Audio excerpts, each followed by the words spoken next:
Please the lord. ದೇವರ ನಮಗೆ ಸ್ತೋತ್ರವಾಗಲಿ. ಬಿಡುಗಡೆಯ ಸಂದೇಶ ಎಂಬ ಕಾರ್ಯಕ್ರಮಕ್ಕೆ ನಾನು ನಿಮ್ಮೆಲ್ಲರನ್ನು ಯೇಸು ಕ್ರಿಸ್ತನ ನಾಮದಲ್ಲಿ ಸ್ವಾಗತಿಸ್ತೇನೆ. ನಾವು ಪ್ರಾರ್ಥನೆ ಮಾಡೋಣ. ಪರಲೋಕದಲ್ಲಿರುವ ತಂದೆ ದೇವರೇ, ಯೇಸು ಕ್ರಿಸ್ತನ ನಾಮದಲ್ಲಿ ನಾವು ನಿನ್ನ ಪಾದ ಸನ್ನಿಧಾನಕ್ಕೆ ನಾವು ಬಂದಿದ್ದೇವೆ. ನಿನ್ನ ಸಂದೇಶವನ್ನು ಧ್ಯಾನ ಮಾಡೋದಕ್ಕೆ ಇನ್ನ ವಾಕ್ಯಗಳನ್ನು ನಾ ಪವಿತ್ರಾತ್ಮಲ್ಲಿ ಅಭಿಷೇಕಿಸು. ಪವಿತ್ರಾತ್ಮ ನಾನು ನಿನ್ನನ್ನು ಸ್ವಾಗತಿಸ್ತೇನೆ. ನಮ್ಮ ಒಳ್ಳೆಯ ಬೋಧಕನ ಅಂದ್ಕೊಂಡು ಈ ವಾಕ್ಯದ ಮುಖಾಂತರ ನಿನ್ನ ಜನಸಂಗಡ ಮಾತನಾಡು. ಪವಿತ್ರಾತ್ಮನೇ, ಈ ವಾಕ್ಯಗಳ ಪ್ರತಿಯೊಬ್ಬರ ಆತ್ಮಕ್ಕೆ ಜೀವವನ್ನು, ಪ್ರೋತ್ಸಾಹವನ್ನು, ಭಕ್ತಿ ಅಭಿವೃದ್ಧಿಯನ್ನು ಮತ್ತು ಬಿಡುಗಡೆಯನ್ನು ಉಂಟು ಮಾಡಿ ನಾನು ಬೇಡಿಕೊಳ್ತೇನೆ ಯೇಸು ಕ್ರಿಸ್ತನ ನಾಮದಲ್ಲಿ, ಆಮೇನ್. ಇವತ್ತು ನಾವು ಧ್ಯಾನ ಮಾಡ್ತೇವೆ ಯೋಹಾನನ ಸುವಾರ್ತೆ 15ನೇ ಅಧ್ಯಾಯದಲ್ಲಿ 8ನೇ ವಾಕ್ಯ. John gospel chapter 15 verse 8. ನೀವು ಬಹಳ ಫಲ ಕೊಡುವುದರಿಂದಲೇ ನನ್ನ ತಂದೆಗೆ ಮಹಿಮೆಯುಂಟಾಗುವುದು ಮತ್ತು ನನ್ನ ಶಿಷ್ಯರಾಗುವಿರಿ. ಯೇಸು ಕ್ರಿಸ್ತನು ತನ್ನ ಶಿಷ್ಯರಾಗ್ತಾನೆ, ನೀವು ಬಹಳ ಫಲ ಕೊಡುವುದರಿಂದಲೇ ನನ್ನ ತಂದೆಗೆ ಮಹಿಮೆಯುಂಟಾಗುವುದು ಮತ್ತು ನನ್ನ ಶಿಷ್ಯರಾಗ. ಈ ವಾಕ್ಯದ ಪ್ರಕಾರ ನೀವು ಏನು ಫಲ ಕೊಡಬೇಕು, ಯಾವ ಫಲವು ದೇವರಿಗೆ ಮಹಿಮೆಯುಂಟಾಗುತ್ತೆ ಎಂಬುದಾಗಿ ನಾವು ಕೆಲವು ಸಂಗತಿಗಳು ನಾವು ವಿವರಣೆ ನೋಡ್ತೇವೆ. ಮೊದಲನೇ ಫಲವಾಗಿದೆ ನಿಮ್ಮ ಬಾಯಿಂದ ಮಾತನಾಡೋ ಒಳ್ಳೆಯ ಮಾತುಗಳು. ಇದು ಒಳ್ಳೆಯ ಫಲವಾಗಿದೆ. ನಾವು ನೋಡ್ತೇವೆ ಮತ್ತಾಯನ ಬರೆದ ಸುವಾರ್ತೆ 12ನೇ ಅಧ್ಯಾಯದಲ್ಲಿ 34 ಮತ್ತು 35ನೇ ವಾಕ್ಯ. Matthew gospel chapter 12 verse 34 and 35 verse. ಸರ್ಪ ಜಾತಿಯವರೇ, ನೀವು ಕೆಟ್ಟವರಾಗಿರಾಗಿ ಒಳ್ಳೆಯ ಮಾತುಗಳನ್ನಾಡುವುದಕ್ಕೆ ನಿಮ್ಮಿಂದ ಹೇಗಾದೀತು? ಹೃದಯದಲ್ಲಿ ತುಂಬಿರುವುದೇ ಬಾಯಲ್ಲಿ ಹೊರಡುವುದು. ಒಳ್ಳೆಯವನು ತನ್ನ ಒಳ್ಳೆಯ ಬೊಕ್ಕಸದಿಂದ ಒಳ್ಳೆಯ ವಸ್ತುವನ್ನು ತೆಗೆಯುತ್ತಾನೆ, ಕೆಟ್ಟವನು ಕೆಟ್ಟ ಬೊಕ್ಕಸದಿಂದ ಕೆಟ್ಟ ವಸ್ತುವನ್ನು ತೆಗೆಯುತ್ತಾನೆ. ಅರ್ಥವಾಗಿದೆ. ನಿಮ್ಮ ಹೃದಯದಲ್ಲಿ ದಿನಾಳು ನೀವು ಮುಂಜಾನೆ ಜಾವದಿಂದ ರಾತ್ರಿ ತನಕ ದೇವರ ಮಗನ ಕೇಳಿ ಓದಿ ಧ್ಯಾನ ಮಾಡಿ ವಾಕ್ಯಗಳನ್ನು ಜ್ಞಾಪಕವರ್ತವಾಗಿ ನೀವು ಇಟ್ಟುಕೊಂಡರೆ ಮಾತ್ರವೇ ನಿಮ್ಮ ಬಾಯಿಯಿಂದ ಅದು ಯಾವಾಗಲೂ ದೇವರ ವಾಕ್ಯವೇ, ಆ ಉತ್ತೇಜನ ವಾಕ್ಯವೇ, ದೇವರಿಗೆ ಮಹಿಮಿತ ವಾಕ್ಯಗಳೇ ಬರ್ತವೆ. ಒಂದು ವೇಳೆ ನೀವು ಬೆಳಗ್ಗಿಂದ ಸಾಯಂಕಾಲ ತನಕ ನಿಮ್ಮ ಕೆಲಸದಲ್ಲಿ ಮಗನರಾಕೊಂಡು ದೇವರ ವಾಕ್ಯವನ್ನು ತೆಗೆದುಕೊಂಡು ಓದಲಿಕ್ಕೆ ನಿಮಗೆ ಸಮಯವಿಲ್ಲ, ಕೇಳುವುದಕ್ಕೆ ಸಮಯ ಇಲ್ಲದರೆ ಸಹಿತ ನಿಮ್ಮ ಮನಸ್ಸಿನಲ್ಲಿ ಕೆಟ್ಟ ಆಲೋಚನೆ, ಕೆಟ್ಟ ಸಂಗತಿ ತುಂಬಿಸ್ತಾನೆ. ಆಗ ನಿಮ್ಮ ಬಾಯಿಂದ ಹೃದಯದಲ್ಲಿ ಏನು ತುಂಬಿದ್ದು ಅದೇ ಯೇಸು ಕ್ರಿಸ್ತನೇ ಮತ್ತೆ 12:31 ಹೃದಯದಲ್ಲಿ ತುಂಬಿರುವುದೇ ಮತ್ತು ನಿಮ್ಮ ಹೃದಯದಲ್ಲಿ ಕೆಟ್ಟ ಮಾತುಗಳು, ಕೆಟ್ಟ ಆಲೋಚನೆಗಳು, ಕೆಟ್ಟ ಅದೇ ಬಾಯಿಂದ ಅದಕ್ಕೋಸ್ಕರ ದೇವರಿಗೆ ಮಹಿಮೆ ಬರಬೇಕಾದರೆ ನಿಮ್ಮ ಹೃದಯದಲ್ಲಿ ಒಳ್ಳೆಯ ವಸ್ತು ಆಗಿದೆ, ದೇವರ ವಾಕ್ಯವಾಗಿದೆ. ನೀವು ದಿನಾಲು ವಾಕ್ಯಗಳು ಓದಬೇಕು, ಕೇಳಬೇಕು, ಧ್ಯಾನ ಮಾಡಬೇಕು, ಜ್ಞಾಪಕವಾಗಿಟ್ಟುಕೊಳ್ಳಬೇಕು. ಆವಾಗ ಮಾತ್ರ ನಿಮ್ಮ ಬಾಯಿ ತೆರೆಯುವಾಗ ಜೀವಕರವಾದ ನೀರಿನ ಹೊಳೆಗಳು ಅಂದರೆ ಜೀವ ಕೊಡುವಂಥ ವಾಕ್ಯಗಳು ಬರುವಾಗ ದೇವರಲ್ಲಿ ಮೈ ಮುಂದೆ ನಿಮ್ಮದಾಗಲಿ ಯೇಸು ಕ್ರಿಸ್ತನು ಹೇಳ್ತಾರೆ, ಇದು ಫಲ ನೀವು ತರುವವರಾಗಬೇಕಂತ ದೇವರು ಬಯಸ್ತಾನೆ. ಇದರಲ್ಲಿ ದೇವರಿಗೆ ಮೈ ಮುಂಟಾಗಿದೆ. ದೇವರ ಮಕ್ಕಳು ಒಳ್ಳೆಯ ಮಾತುಗಳನ್ನು ಆಡುವಾಗ, ದೇವರ ಮಕ್ಕಳು ದೇವರು ಸ್ತುತಿಸುವಾಗ, ದೇವರ ಮಕ್ಕಳು ಇನ್ನು ಭಕ್ತಿ ವೃದ್ಧಿ ಮಾಡುವಾಗ ದೇವರಿಗೆ ಮೈ ಮುಂಟಾದೆ. ಆಗ ನೀವು ಯೇಸುವಿನ ಶಿಷ್ಯರು ಹೇಳ್ತೀರಿ. ಒಂದು ವೇಳೆ ನಿಮ್ಮ ಹೃದಯದಿಂದ ಕೆಟ್ಟದನ್ನು ತುಂಬಿದರೆ ಒಳ್ಳೆ ಮಾತನಾಡಲಿಕ್ಕೆ ಆಗುವುದಿಲ್ಲ. ಅದು ಈ ದಿನ ದೇವರ ಆತ್ಮತೆ ಅನೇಕರು ಅವು ದೇವರ ಮಕ್ಕಳನ್ನು ಹೇಳ್ತೀರಿ. ಯೇಸು ಶಿಷ್ಯರು ಅದು ನಿಮ್ಮ ಬಾಯಿಂದ ಬರುವುದೇ ಕೆಟ್ಟ ಮಾತುಗಳು, ಬಾಯಿಂದ ಬರುವ ಹೊಲಸು ಮಾತು, ಕುಷ್ಠದ ಮಾತು, ಹುಚ್ಚು ಮಾತು. ಇದು ದೇವರಿಗೆ ಬೇಡ. ಅದೇ ಬದಲಿಗೆ ದೇವರಿಗೆ ನಿಮ್ಮ ಬಾಯಿಂದ ಉಪಕರಿಸಿ ಬರಬೇಕು. ನಿಮ್ಮ ಬಾಯಿಂದ ದೇವರಿಗೆ ಒಬ್ಬರ ಭಕ್ತಿ ವೃದ್ಧಿ ಮಾಡಬೇಕು, ದೇವರ ಮಹಿಮೆ ಆಗಬೇಕು. ಹಾಗಾದರೆ ನಿಮ್ಮ ಹೃದಯವನ್ನು ಒಳ್ಳೆಯ ವಾಕ್ಯದಿಂದ ತುಂಬಿಸಬೇಕೆಂಬುದರ ಆತ್ಮ ಇವತ್ತು ಹೇಳುವನಾಗಿದ್ದಾನೆ. ಇನ್ನೊಂದು ಎಕ್ಸಾಂಪಲ್ ನೋಡ್ತೇವೆ. ಪೇತ್ರನ ಬರೆದ ಮೊದಲನೇ ಪತ್ರಿಕೆ ಅದು 3ನೇ ಅಧ್ಯಾಯದಲ್ಲಿ 10ನೇ ವಾಕ್ಯ. First Peter chapter 3 verse 10. ಜೀವದಲ್ಲಿ ಸಂತೋಷಪಟ್ಟು ಸುದಿನಗಳು ನೋಡುವುದಕ್ಕೆ ಇಷ್ಟವುಳ್ಳವನು ಕೆಟ್ಟದನ್ನು ನುಡಿಯದಂತೆ ತನ್ನ ನಾಲಿಗೆಯನ್ನು ವಂಚನೆಯ ಮಾತುಗಳನ್ನು ಆಡದಂತೆ ತುಟಿಗಳನ್ನು ಬಿಗಿ ಹಿಡಿಯಲಿ. ಪೇತ್ರತಾನೆ ನಿಮ್ಗೆ ಒಳ್ಳೆಯ ದಿವಸ ಬೇಕು, ಸುಖ ಸಂತೋಷ ಬೇಕು, ದೀರ್ಘ ಆಯುಷ್ಯ ಬೇಕು, ಆರೋಗ್ಯ ಬೇಕು. ಹಾಗಾದರೆ ನಿಮ್ಮ ಬಾಯಿಂದ ಒಳ್ಳೆಯ ವಾಕ್ಯಗಳನ್ನು, ನಿಮ್ಮ ಬಾಯಿಂದ ದೇವರಿಗೆ ಮಹಿಮೆ ತರುವಂಥ ವಾದನ್ನು ಮಾತನಾಡದೆ ಮಾತ್ರವೇ ನೀವು ಮಾತನಾಡಿದಂತೆ ಒಳ್ಳೆಯ ದಿವಸ, ಒಳ್ಳೆಯ ಭವಿಷ್ಯ, ಒಳ್ಳೆಯ ಆಶೀರ್ವಾದ ಬರ್ತದೆ ಎಂಬುದಾಗಿ. ಹಾಗಾದರೆ ಇವತ್ತು ದೇವರಿಗೆ ನಿಮ್ಮ ಬಾಯಿಂದ ಬರೋ ಮಾತಿನಿಂದ ಮಹಿಮೆ ಬರ್ತದೋ ಎಲ್ಲ ಪರೀಕ್ಷಿಸಿರಿ. ದೇವರಿಗೆ ಮಹಿಮೆ ಬರಬೇಕಾದರೆ ಈ ದಿನ ನಿಮ್ಮ ಹೃದಯದಲ್ಲಿ ದೇವರ ವಾಕ್ಯವನ್ನು ತುಂಬಿಸಿರಿ. ನಿಮ್ಮ ಹೃದಯ, ನಿಮ್ಮ ಮನಸ್ಸು ಬೊಕ್ಕಸವಾಗಿದೆ. ಆ ಬೊಕ್ಕಸದಲ್ಲಿ ಏನೇ ಬಿಡಿದೆ ವಾಕ್ಯವನ್ನು ತುಂಬಿಸಿರಿ. ಯಾಕಂದರೆ ಕೊಲೊಸ್ಸೆಯವರಿಗೆ ಬರೆದ ಪತ್ರಿಕೆ 3ನೇ ಅಧ್ಯಾಯದಲ್ಲಿ 16ನೇ ವಾಕ್ಯ. ಕೊಲೊಸ್ಸೆನ್ಸ್ ಚಾಪ್ಟರ್ 3 ವರ್ಸ್ 16. ಅಪೊಸ್ತಲನು ಹೇಳ್ತಾನೆ, ಕ್ರಿಸ್ತನ ವಾಕ್ಯವು ನಿಮ್ಮಲ್ಲಿ ಸಮೃದ್ಧಿಗೆ ವಾಸಿಸಲಿ. ಎಷ್ಟು ಸಾಧ್ಯನೋ ಅಷ್ಟು ವಾಕ್ಯ ಓದಿ ಧ್ಯಾನ ಮಾಡಿ ಜ್ಞಾಪಕ ಮಾಡಿ ತುಂಬಿಸಿದರೆ ಮಾತ್ರವೇ ನಿಮ್ಮ ಬಾಯಿಂದ ಬರುವ ಮಾತುಗಳಿಂದ ದೇವರಿಗೆ ಮಹಿಮೆ ಉಂಟಾಗ್ತದೆ. ಆಗ ನಿಮ್ಮ ಜೀವಿತದ ಅದ್ಭುತಗಳಾಗ್ತವೆ.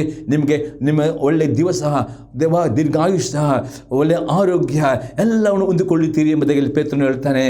ಅದಕ್ಕೆ ಇನ್ನೊಂದು ಎಕ್ಸಾಂಪಲ್ ನೋಡಪ್ರೆ, ಜ್ಞಾನೋಕ್ತಿ ಪುಸ್ತಕ 18ನೇ ಅಧ್ಯಾಯದಲ್ಲಿ 20 ಮತ್ತು 21ನೇ ವಾಕ್ಯ. Proverbs chapter 18 verse 20 and 21. ಮನುಷ್ಯನು ತನ್ನ ಬಾಯ ಬೆಲೆಯನ್ನು ಹೊಟ್ಟೆ ತುಂಬ ಉಣ್ಣುವನು, ತನ್ನ ತುಟಿಗಳ ಫಲವನ್ನು ಸಾಕಾದಷ್ಟು. ಮತ್ತು ಮನುಷ್ಯನು ತನ್ನ ಬಾಯ ಬೆಲೆ ಎಂದರ್ಥ ನಿಮ್ಮ ಬಾಯಿಂದ ಮಾತನಾಡುವಂಥ ವಾಗ್ದಾನಗಳು, ನಿಮ್ಮ ಬಾಯಿಂದ ಮಾತನಾಡುವ ದೇವರ ವಾಕ್ಯಗಳು, ಬಾಯಿಂದ ಮಾತನಾಡುವ ದೇವರ ಸ್ತುತಿಸ್ತೋ ಇದು ಬೆಲೆ. ನೀವು ಮಾತನಾಡಿದರೆ ಒಳ್ಳೆಯ ಫಲ ನೀವು ತರುತ್ತೀರಿ ಎಂಬುದೇ ಅದರ ಮಗ ದೇವರಿಗೆ ಮಹಿಮೆ ಉಂಟಾಗ್ತದೆ. ನೀವು ತುಟಿಗಳ ಫಲವನ್ನು ಸಾಕಷ್ಟು ತಿನ್ನುತ್ತೀರಿ ಎಂಬುದಾಗಿ ಸೊಲೊಮೋನನು ಹೇಳ್ತಾನೆ. 20ನೇ ವಾಕ್ಯ, ಜೀವನ ಮರಣಗಳು ನಾಲಿಗೆ ವಚನ ಪ್ರಿಯರ ಫಲವನ್ನು ಅನುಭವಿಸಿರು. ಇವತ್ತು ನಿಮ್ಗೆ ಒಳ್ಳೆಯ ದಿವಸ, ಒಳ್ಳೆಯ ಆರೋಗ್ಯ, ಎಲ್ಲವೂ ಬರಬೇಕಾದ್ರೆ ನಿಮ್ಮ ನಾಲಿಗೆ ಅತಿ ಇಂಪಾರ್ಟೆಂಟ್ ಆಗಿದೆ. ಅದಕ್ಕೆ ಯೇಸು ಕ್ರಿಸ್ತನು ಮತ್ತೆ 12:30 ವಾಕ್ಯದಲ್ಲಿ ಈಗ ತಾನೆ ಹೃದಯದಲ್ಲಿ ತುಂಬಿರುವುದೇ ಬಾಂಧವರಾಗಿದೆ. ದೇವರಿಗೆ ಮಹಿಮೆ ಬರಬೇಕಾ? ನಿಮ್ಮ ಹೃದಯದಲ್ಲಿ ವಾಕ್ಯಗಳು ತುಂಬಿಸಿರಿ, ವಾಗ್ದಾನ ತುಂಬಿಸಿರಿ, ಸ್ತುತಿ ಸ್ತೋತ್ರ ತುಂಬಿಸಿರಿ. ಬಾಂಧ ಮಾತನಾಡಿ ಸ್ತುತಿ ಸ್ತೋತ್ರ ವಾಗ್ದಾನ ದೇವರ ವಾಕ್ಯ. ಆಗ ನಿಮಗೆ ಆಶೀರ್ವಾದ ಮಾತನಾಡ್ರಿ, ಶುಭಕರದ ಮಾತನಾಡ್ರಿ, ಆರೋಗ್ಯದ ಮಾತನಾಡಿ. ಹಾಗೆಯೇ ನಿಮಗೆ ಆಶೀರ್ವಾದವು, ಶುಭವು, ಜೀವ ಬರ್ತದೆ. ಅದು ಒಂದು ವೇಳೆ ನಿಮ್ಮ ಹೃದಯ ಪಕ್ಕದಲ್ಲಿ ಕೆಟ್ಟದ್ದನ್ನು ತುಂಬಿಸಿದ್ದಾರೆ, ವಾಕ್ಯ ಓದಿದ್ದಾರೆ, ನಿಮ್ಮ ಬಾಯಿಂದ ಬರೋ ಮಾತು ಅದು ನಿಮ್ಮ ನಾಲಿಗೆಯಲ್ಲಿ ಜೀವ ಉಂಟು, ನಿಮ್ಮ ನಾಲಿಗೆಯಲ್ಲಿ ಮರಣ ಉಂಟು. ನೀವು ಆರಿಸಿಕೊಂಡು ನಿಮಗೆ ಜೀವ ಬೇಕಾ?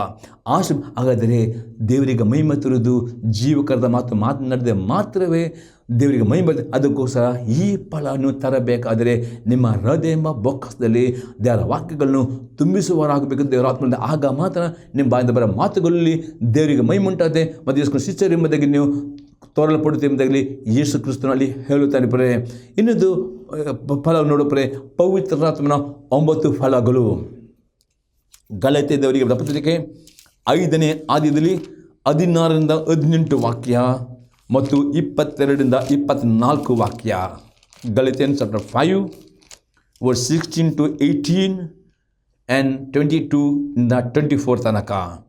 ನಾನು ಹೇಳುವುದೆಂದರೆ, ಪವಿತ್ರಾತ್ಮನನ್ನು ಅನುಸರಿಸಿ ನಡೆದುಕೊಳ್ಳಿರಿ, ಆಗ ನೀವು ಶರೀರಭಾವದ ಅಭಿಲಾಷೆಗಳನ್ನು ಎಷ್ಟು ಮಾತ್ರಕ್ಕೂ ನೆರವೇರಿಸುವುದಿಲ್ಲ. ಯಾಕೆಂದರೆ ಶರೀರಭಾವವು ಅಭಿಲಾಷಿಸುವುದು ಆತ್ಮನಿಗೆ ವಿರುದ್ಧವಾಗಿದೆ, ಆತ್ಮನು ಅಭಿಲಾಷಿಸುವುದು ಶರೀರಭಾವಕ್ಕೆ ವಿರುದ್ಧವಾಗಿದೆ. ನೀವು ಮಾಡಲಿಸಿದ್ದನ್ನು ಮಾಡದಂತೆ ಇವು ಒಂದಕ್ಕೊಂದು ಹೋರಾಡುತ್ತವೆ. ಆದರೆ ನೀವು ಆತ್ಮನಿಂದ ನಡೆಸಿಕೊಳ್ಳುವುದಾದರೆ ನಿಯಮನಿಷ್ಠೆಗೆ ಅಧೀನರಲ್ಲ. ಆದರೆ ದೇವರಾತ್ಮ ಉಂಟಾಗ ಫಲವೆಂದರೆ ಪ್ರೀತಿ, ಸಂತೋಷ, ಸಮಾಧಾನ, ದೀರ್ಘಶಾಂತಿ, ದಯೆ, ಉಪಕಾರ, ನಂಬಿಕೆ, ಸಾಧುತ್ವ, ಸಂಯಮ. ಇಂಥವುಗಳನ್ನು ಯಾವ ಧರ್ಮಶಾಸ್ತ್ರವು ಆಕ್ಷೇಪಿಸುವುದಿಲ್ಲ. ಕ್ರಿಸ್ತ ಯೇಸುವಿನವರು ತಮ್ಮ ಶರೀರ ಭಾವವನ್ನು ಅದರ ವಿಷಾಭಿಲಾಷೆ, ಸ್ವೇಚ್ಛಾಭಿಲಾಷೆ ಸಹಿತ ಶಿಲುಬೆಗೆ ಹಾಕಿದವರು. 3ನೇ ಫಲ ನಾವು ನೋಡ್ತೇವೆ ಪ್ರಿಯರೇ, ಸೇವೆಯ ಫಲಗಳು. ಪ್ರಿಯರೇ, ನಾವು ನೋಡ್ತೇವೆ ಯೋಹನ ಸುವಾರ್ತೆ 15ನೇ ಅಧ್ಯಾಯದಲ್ಲಿ 16ನೇ ವಾಕ್ಯ. John gospel chapter 15 verse 16. ನೀವು ನನ್ನನ್ನು ಆರಿಸಿ ತೆಗೆದುಕೊಂಡಿಲ್ಲ, ನಾನು ನಿಮ್ಮನ್ನು ಆರಿಸಿ ತೆಗೆದುಕೊಂಡೇನು. ನೀವು ಹೊರಟು ಹೋಗಿ ಫಲ ಕೊಡುವರಾಗಬೇಕೆಂತಲೂ ನೀವು ಕೊಡುವ ಫಲವು ನಿಲ್ಲುವಂಥದ್ದಾಗಬೇಕೆಂತಲೂ ನಿಮ್ಮನ್ನು ನೇಮಿಸಿದ್ದೇನೆ. ಈಗಿರಲಾಗಿ ನನ್ನ ಹೆಸರಿನಲ್ಲಿ ತಂದೆಯನ್ನು ಏನೇನು ಬೇಡಿಕೊಳ್ಳುವಿರೋ ಅದನ್ನು ಆತ ನಿಮ್ಗೆ ಕೊಡುವನು.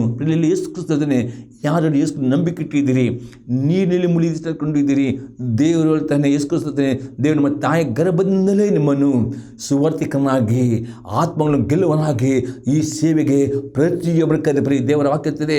ಯೇಸು ಕ್ರಿಸ್ತ ನಂಬಿಕೆ ಇಟ್ಟವರನ್ನು, ನೀರಿನಲ್ಲಿ ಮುಳುಗಿಸಿಕೊಂಡವನು ದೇವರು ತಾನು ನಿಮ್ಮನ್ನು ತಾಯಿ ಗರ್ಭದಲ್ಲಿ ನೀವು ಸುವಾರ್ತೆಯನ್ನು ಸಾರಬೇಕು. ನೀವು ಸುವಾರ್ತೆ ಸಾರಿ ಅನೇಕ ನಾಶ ಆತ್ಮಗಳನ್ನು ತರಬೇಕೆಂಬುದಾಗಿ ಈ ಸೇವೆಗೆ ನಿಮ್ಮನ್ನು ದೇವರು ನೇಮಿಸಿದ್ದಾನೆ. ದೇವರು ತಾನೇ ನಿಮಗೆ ನೇಮಿಸಿರುವಾಗ ನೀವು ಇವತ್ತು ನಿಮ್ಮ ಹೃದಯದಲ್ಲಿ ನಾಶವಾಗಿ ಆತ್ಮಗಳ ಬಗ್ಗೆ ಭಾರ ಇರಬೇಕು. ನಿಮ್ಮ ಕುಟುಂಬದಲ್ಲಿ ಯಾವ ರಕ್ಷಣೆ ಅವರಿಗೆ ಭಾರ ಇರಬೇಕು. ನಿಮ್ಮ ನೆರೆ ಮನೆಯವ್ರಿಗೆ ಭಾರ, ಅದು ಈ ಭಾರ ನೀವು ಹೊಂದಿಕೊಂಡು ಅವರಿಗೋಸ್ಕರ ಪ್ರಾರ್ಥನೆ ಮಾಡೋ ದಿನಾಲು ಯಾವ ರಕ್ಷಣೆ ಬರಲಿಲ್ಲ ಒಬ್ಬರೇ ನಿಮಗೆ ಗೊತ್ತಿರಬೇಕು. ಯೇಸು ಕ್ರಿಸ್ತನ ನಂಬಿ ನೀರಿನಲ್ಲಿ ಮುಳುಗಿದಷ್ಟನ್ನು ಅವನು ತೆಗೆದುಕೊಳ್ಳದ ಯಾವನ್ನೂ ಪರಲೋಕ ಹೋಗೋದಿಲ್ಲ. ಪರಲೋಕ ಹೋಗಬೇಕಿದ್ರೆ ಅವನು ಯೇಸು ಕ್ರಿಸ್ತನ ನಂಬಿ ನೀರಲ್ಲಿ ಮುಳುಗಿ ದೀಕ್ಷೆ ತೆಗೆದುಕೊಂಡ್ರೆ ಮಾತ್ರವೇ ಅವನಿಗೆ ನಿತ್ಯ ನರಕದ ದಂಡನೆಯಿಂದ ಬಿಡುಗಡೆ ಸಿಕ್ಕಿ ನಿತ್ಯ ಜೀವವು ಎಂಬ ಬರವು ದೇವರನ್ನು ಕೊಡುವನಾಗಿದೆ. ಅದಕ್ಕೋಸ್ಕರ ನಿಮ್ಮ ಕುಟುಂಬದ ಯಾರಾದರೂ ಈ ನಿತ್ಯ ಜೀವವನ್ನು ಹೊಂದಿಕೊಳ್ಳಲಿಲ್ಲವಾದರೆ ನೀವು ಯೇಸು ಕ್ರಿಸ್ತನ ನಂಬಿಕೆಟ್ಟವರೇ ದೇವರು ನಿಮಗೆ ಆ ಆತ್ಮವನ್ನು ಗೆಲ್ಲುವುದಕ್ಕೆ ಅವರಿಗೆ ಸುವಾರ್ತೆ ಹೇಳುವುದಕ್ಕೆ ದೇವರು ಕರೆದಿದ್ದಾನೆ ಎಂದು ತಿಳಿದುಕೊಂಡು ಹಗಲು ರಾತ್ರಿ ಅವರ ಹೆಸರು ಹಿಡ್ಕೊಂಡು ಪ್ರಾರ್ಥನೆ ಮಾಡಿರಿ. ಈ ಪ್ರಾರ್ಥನೆ ದೇವರು ಕೇಳ್ತಾ ಯಾವಾಗ ನೀವು ನಿಮಗೋಸ್ಕರವೇ ಅನೇಕರು ತಮಗೋಸ್ಕರ ಪ್ರಾರ್ಥನೆ ಮಾಡ್ತೀರಿ, ನಿಮ್ಮ ಪ್ರಾರ್ಥನೆ ಸ್ವಾರ್ಥಿಗಳಾಗಿದ್ದೀರಿ. ಹಾಗೆ ಪ್ರಾರ್ಥನೆ ಮಾಡದೆ ನಿಮ್ಮ ಸ್ನೇಹಿತರಿಗೋಸ್ಕರ, ನಿಮ್ಮ ಕುಟುಂಬದವರಿಗೋಸ್ಕರ, ಆತ್ಮಗಳಿಗೋಸ್ಕರ ಅವ್ರ ಹೆಸರನ್ನು ಹೇಳಿಕೊಂಡು ಪ್ರಾರ್ಥನೆ ಮಾಡಿ, ದೇವಾ ಈ ಕುಟುಂಬವನ್ನು, ಈ ನನ್ನ ಸ್ನೇಹಿತರನ್ನು ರಕ್ಷಣೆ ತರಬೇಕು ಎಂಬುದಾಗಿ ಕಣ್ಣೀರಿನಿಂದ ಪ್ರಾರ್ಥನೆ ಮಾಡುತ್ತಾರೆ. ಆ ಪ್ರಾರ್ಥನೆ ಕೇಳಿದ ದೇವರು ನಿಮ್ಮ ಪ್ರಾರ್ಥನೆಗೆ ಉತ್ತರ ಕೊಟ್ಟು ಆ ಆತ್ಮಗಳನ್ನು ಕರ್ತನ ಕಡೆ ತರುವಾಗ ದೇವರಿಗೆ ಮಹಿಮೆ ಆಗ್ತದೆ. ಒಂದು ತರುವುದ ಆತ್ಮಗಳು ಕಡೆ ನಿಲ್ಲುತ್ತಾರೆ.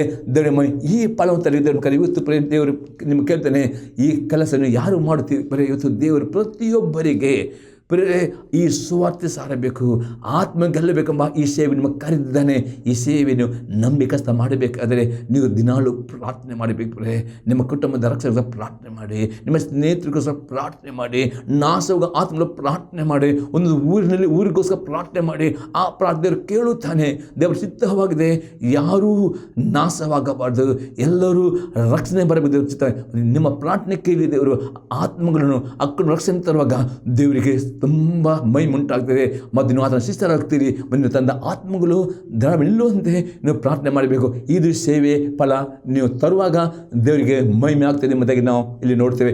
ಯೇಸು ಕ್ರಿಸ್ತನ ತಾಯಿಯ ಗರ್ಭದಿಂದಲೇ ನಿಮಗೆ ಒಂದು ತಾಲಾಂತು ಕೊಟ್ಟಿದ್ದಾನೆ ಎಂಬುದೇ ದೇವರ ವಾಕ್ಯ ಅತಿ ಸ್ಪಷ್ಟ ಇರ್ತದೆ. ಮತ್ತು ಆ ಯೇಸು ನಂಬಿ ನೀಲಿ ಮುಳುಗಿ ದೇಶಕ್ಕೋಗ ಪವಿತ್ರಾತ್ಮ ನಿಮಗೆ ಅದನ್ನ ವರಗಳನ್ನು ಕೊಡುತ್ತಾನೆ. ಯೇಸು ಕ್ರಿಸ್ತನ ಕೆಲವರಿಗೆ ಈ ರೀತಿ ಬೈಬಲ್ ಸ್ಟಡಿ ಮಾಡುವಾಗ 28 ವರಗಳು ಉಂಟು ತಾಲಂತು ಎಲ್ಲ ಸೇರಿ 28 ವರಗಳು ಉಂಟು ಈ 28 ವರಗಳಲ್ಲಿ ನಿಮಗೆ ಪ್ರತಿಯೊಬ್ಬರು ಒಂದಕ್ಕಿಂತ ಜಾಸ್ತಿ ದೇವರು ವರಗಳನ್ನು ಕೊಟ್ಟಿದ್ದಾನೆ. ದೇವರ ವಾಕ್ಯವನ್ನು ಸ್ಟಡಿ ಮಾಡಿರಿ, ದೇವರ ವಾಕ್ಯವನ್ನು ಓದಿರಿ, ದೇವರ ಆತ್ಮದ ಕೇಳಿರಿ. ದೇವರು ನಿಮಗೆ ಏನು ತಾಳಂತು ಕೊಟ್ಟಿದೆ ಎಂದು ಕೇಳಿರಿ. ಆಗ ದೇವರ ಆತ್ಮನು ನಿಮ್ಮ ಕಟ್ಟ ತಾಳಂತು ಯಾವುದು, ನಿಮ್ಮ ಕಟ್ಟ ಯಾವ ವರ ಎಂಬುದಾಗಿ, ಯಾವ ಸೇವೆ ಎಂಬುದಾಗಿ ವಾಕ್ಯದ ಮುಖಾಂತರ ಮಾತನಾಡ್ತಾನೆ. ಕೆಲವು ದರ್ಶನ ಕೊಡುತ್ತಾನೆ, ಕನಸು ಕೊಡು. ಕೆಲವು ಸರಿ ಸ್ಪೆಸಿಫಿಲ್ ಅಂದರೆ 5 ಸೇವೆ ಅವರು ಅಪೊಸ್ತಲ್, ಪ್ರವಾದಿ, ಸುವಾರ್ತಿಕ, ಪಾಸ್ಟರ್, ಟೀಚರ್, ಈ ಸ್ಪೆಷಲ್ ಗಿಫ್ಟ್ ಇರುತ್ತಾರೆ. ಪವಿತ್ರಾತ್ಮನು ಪ್ರವಾದಿ ಮುಖದ ಕನ್ಫರ್ಮ್ ಮಾಡುವನಾಗಿದ್ದಾನೆ. ಈ ರೀತಿ ದೇವರು ಪ್ರತಿಯೊಬ್ಬರಿಗೆ ಇಸ್ಕೊಳ್ತಾನೆ. ತನ್ನ ಸಾಮರ್ಥ್ಯ ಪ್ರಕಾರ ತಾಳಂತ ಕೊಟ್ಟಿದ್ದಾನೆ. ಈ ತಾಳಂತಗಳನ್ನು ನೀವು ಹೊಂದಿದವರು ಅದರ ಮಹಿಮೆಗಾಗಿ ಅದು ಉಪಯೋಗ ಮಾಡಬೇಕು. ಒಂದು ವೇಳೆ ನಿಮಗೆ ತಾಳೆಯಲ್ಲಿ ಒಂದು ತಾಳ ಇದ್ದವನು ಅವನು ಬಚ್ಚಿಡ್ತಾನೆ, ದೇವರಿಗೆ ಕೋಪ ಬರ್ತದೆ. ಯೇಸು ಕ್ರಿಸ್ತನು ಅವನು ಹೇಳ್ತಾನೆ, ನೀನು ಕೆಟ್ಟ ಹಾಳು, ನೀನು ಆಲಸ, ಅವನನ್ನು ನರಕದ ಬೆಂಕಿಲಿ ಹಾಕ್ತಾನೆ, ಅವನಿಗೆ ಶಿಕ್ಷೆಗೊಳಪಡಿಸ್ತಾನೆ. ಇವತ್ತು ದೇವರಿಗೆ ಮಹಿಮೆ ತರಬೇಕಾ ನಿಮ್ಮ ಜೀವಿತದಲ್ಲಿ? ಯೇಸು ಕ್ರಿಸ್ತನ ಬರೀ ನಂಬಿಕೆ ಇಟ್ಟುಕೊಂಡು ನೀಲಿ ಮುಳುಗಿಟ್ಟುಕೊಂಡು ಮಾತ್ರ ಅಲ್ಲ, ದೇವರು ನಿಮ್ಮ ಜೊತೆ ಏನು ಕೊಟ್ಟಿದ್ದಾನೆ ಆ ತಾಲಂತು, ಆತನ ಮಹಿಮೆಗೋಸ್ಕರ, ಆತನ ಸಭೆಯ ಅಭಿವೃದ್ಧಿಗೋಸ್ಕರ, ಆತನ ಪರಲೋಕದ ಅಭಿವೃದ್ಧಿ ದೇವರ ಮಹಿಮೆ ತರುತ್ತದೆ. ಆ ತಾಲಂತಗಳನ್ನು ಉಪಯೋಗ ಮಾಡಿಕೊಂಡು ಒಂದು 5 ತಾಳ ಇದ್ದವನು ಇನ್ನು 5 ಸಂಪಾದನೆ ಇದ್ದವನಿಗೆ ಯಾರು ದೇವರ ವರಗಳನ್ನು ಉಪಯೋಗ ಮಾಡಿದ್ರೆ ಇನ್ನೂ ದೇವರು ವರಗಳನ್ನು ಅಭಿಷೇಕ ಕೊಡ್ತಾನೆ. ಇದ್ದವನಿಗೆ ಇನ್ನೂ ಕೊಳ್ಳಲ್ಪಡುವುದು ಎಂಬುದೇ ಆಗಿದೆ. ಇವತ್ತು ದೇವರು ನಿಮ್ಮ ಹತ್ರ ಲೆಕ್ಕ ಕೇಳುತ್ತಾನೆ.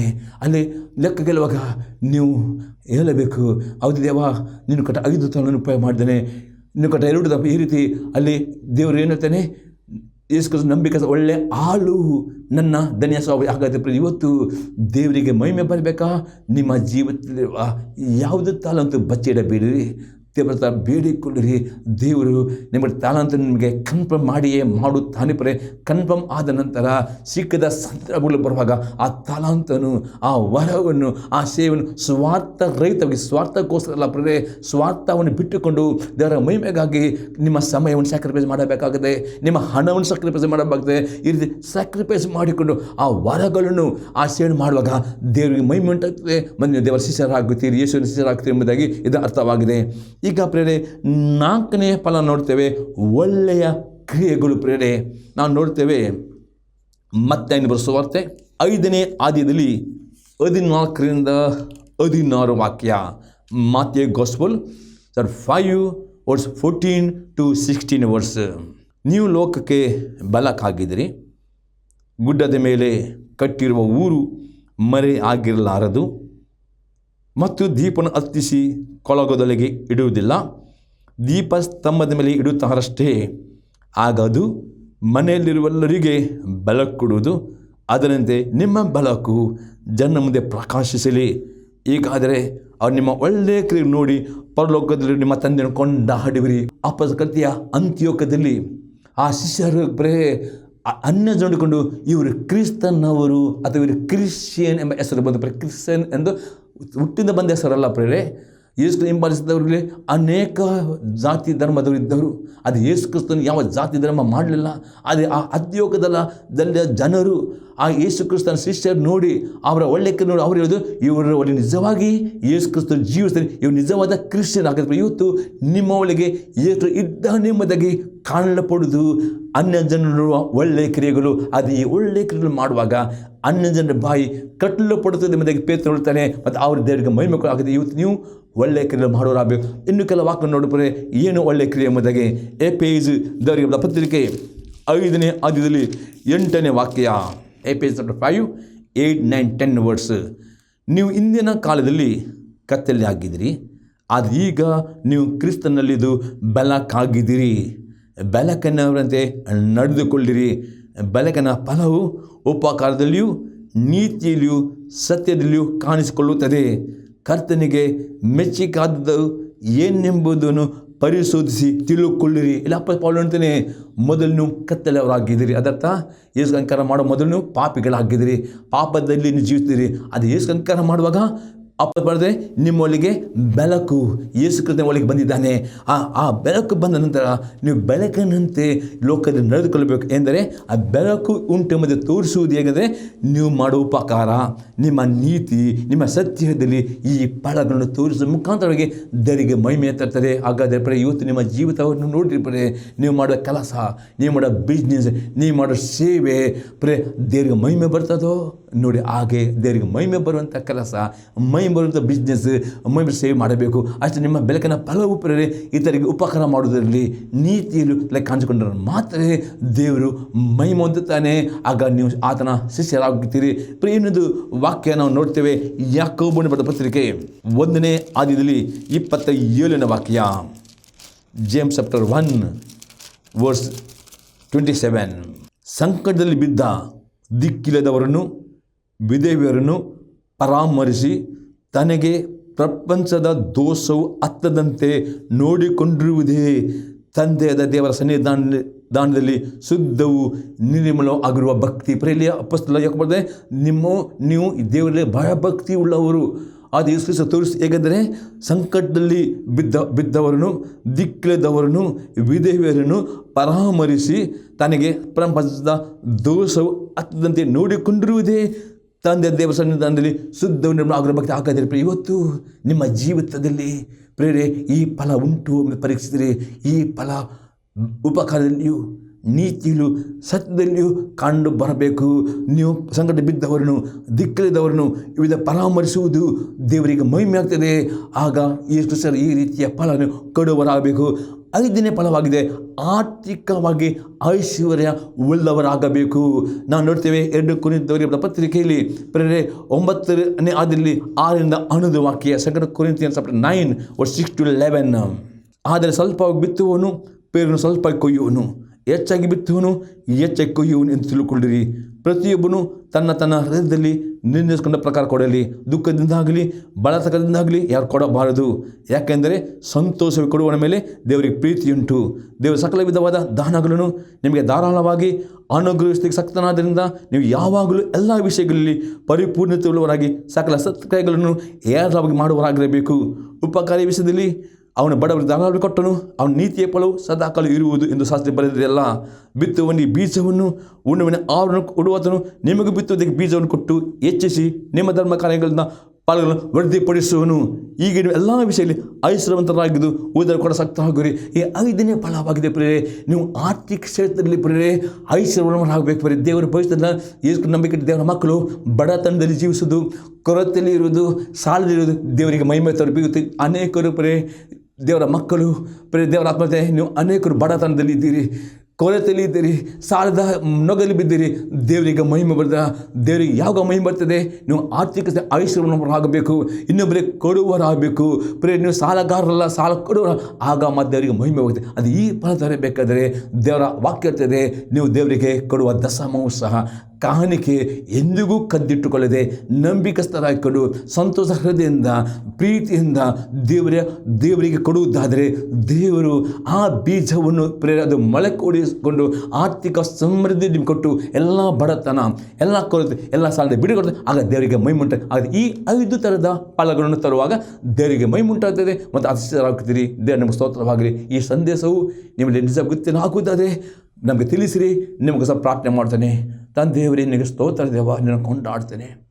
ದೇವಸ್ಥಾನಗಳ ಪ್ರತಿಯೊಬ್ಬ ವೀಕ್ಷಕರು ದೇವ ನಿನ್ನ ಮಾತನಾಡಿದಿ. ಹೌದು, ಅವರು ಫಲ ಕೊಡುವುದರಿಂದ ನಿನಗೆ ಮೈಮುಂಟಾಗ್ತದೆ ಆಗದೆ ದೇವ. ಇವೆಲ್ಲ ಪ್ರತಿಯೊಬ್ಬ ವೀಕ್ಷಕ ನಾಸ್ತಕ್ಕೋಸ್ಕರ ಪ್ರತಿಯೊಬ್ಬರಲ್ಲಿ ವಾಕ್ಯ ಕಾರ್ಯವನ್ನು ಮಾಡಿಕೊಂಡು ಅವರ ತಮ್ಮ ಜೀವಿತ ಮುಖಾಂತರವಾಗಿ, ತಮ್ಮ ನಡತೆಯ ಮುಖಾಂತರವಾಗಿ, ತಮ್ಮ ಕ್ರಿಯೆಗಳ ಮುಖಾಂತರವಾಗಿ, ತಮ್ಮ ಬಾಯಲ್ಲಿ ಮಾತಿನ ಮುಖಾಂತರವಾಗಿ ನಿನಗೆ ಮಹಿಮೆ ತರುವಂತಹ ಫಲಗಳು ನಿನ್ನ ಕೃಪೆಯನ್ನು ಕೊಟ್ಟು ಈ ಎಲ್ಲ ವೀಕ್ಷಕರನ್ನು ನೀನು ಆಶೀರ್ವಾದ ಮಾಡಿಬಿಟ್ಟು ಬೇಡ್ಕೊಳ್ತೇನೆ ಯೇಸು ಕ್ರಿಸ್ತನ ನಾಮದಲ್ಲಿ. ಆಮೇನ್.